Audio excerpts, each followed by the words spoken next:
Hey guys, had a lot of questions lately about the appendix inside the waistband carry and some questions on what it is, how do you do it. A lot of people I think are interested, but they're having a hard time on actually carrying that way. So I'm going to go through real quickly what it is, how to carry there, and what some problems are that people typically have.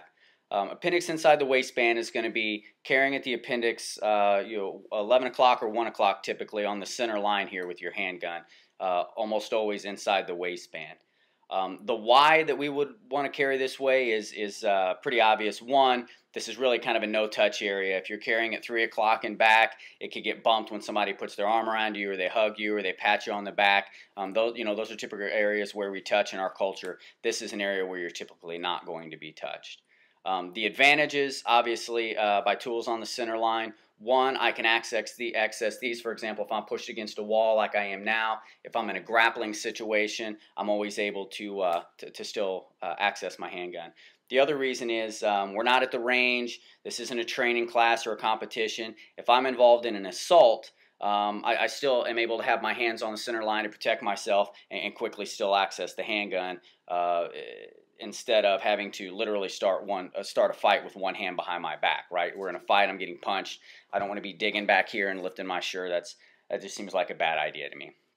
I hear a lot of people say that they can't do the appendix carry, that it prints too much. Let me just go over that real quick.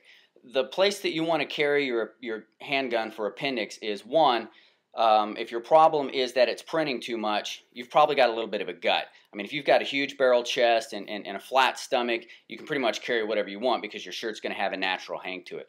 If you're like most people and you've got a little bit of a gut, then you're going to have to carry under that stomach line, right?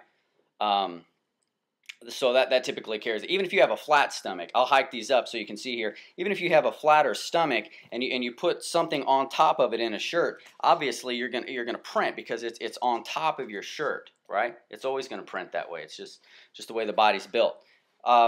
So that's how you overcome the printing on the stomach. You get it down below the stomach line a little lower. This is actually my waist here, so you can see that the gun rides a little lower than that. The second problem I hear people have is it digs into their leg or it pinches. One of the limitations on appendix is the length of the barrel, right? So if it's digging into your leg or it's digging into your groin, you have a pelvic crease that kind of runs like this on each side, right, where the fold of your leg is. What you want to do is you want to put the barrel of the gun to ride in that pelvic crease. That way it gives you the ability to sit. It gives you the ability to do these things. Now, there is a barrel length issue here. You're not going to carry a full-size 1911 and be able to sit comfortably just simply because of the barrel length. Some people think that the only thing that you can carry appendix is something like a J-frame or something like a little Kel-Tec, and that's simply not the case. This is you can see it's a very form-fitting, snug T-shirt, and I've got a Glock 26 with the extension giving me the full-size grip, and you can see that there's no printing here. You don't have to wear the big tactical man tent shirts to be able to conceal carry handgun. That's just not the case. I hear guys say that they've got camp shirts or they've got untucked polo shirts and they're still printing. The reason is they're carrying at some weird areas, right? So let's just look at a couple of those. If I carry at 3 o'clock, even appendix inside the inside the waistband with with some comfortable cargo shorts here, I mean it's going to print pretty heavily, right? I mean, that's a big bulk there. You can start going farther back, but then you're going to get into the issue of literally having to put a hand behind your back when you start the fight. Just to show that we can carry some other guns, maybe even something this small. And again, the draw stroke with the appendix inside the waistband is going to be, you're not having to sweep people as you pull it out from here. You're cross-drawing it or pulling it from a shoulder holster. It's very concealable. Draw stroke, I'm just going to clear the shirt. I get a full firing grip, bring it straight up, and I'm in a close combat draw stroke here. Okay, so you can still carry a full-size handgun here. Just to show for the sake of demonstration, this is a Glock 19. With this particular shirt, it may print a little bit just in the grip length, but I think you can still see there's very little printing there. I can still wear this and it's not, I mean, you may get a little feel for where the grip's at there. But with just, again, a very slim shirt, I can carry literally a Glock 19, 15+1, right? Pretty good setup. I'm going to break this into a second part and put on a more normal fitting t-shirt and show just how, how large of a gun that you could possibly carry there. But I hope this answers some of your questions, and we'll go on to the next part here. Okay, guys, I'm back. This is more of a standard. This is actually the size t-shirt I wear. You can see that it's not a, a big man shirt or a man tent. Rather, it's just a normal fitting t-shirt. So just to show that without printing at all, that you can carry if you're going to be standing up. Again, it's not going to be comfortable to sit down or for long drives, obviously, because it's going to dig into the pelvic crease again.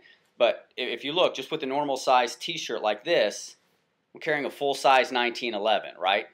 So the ability, obviously, to get a full draw stroke, and again, this is a Springfield Armory TRP.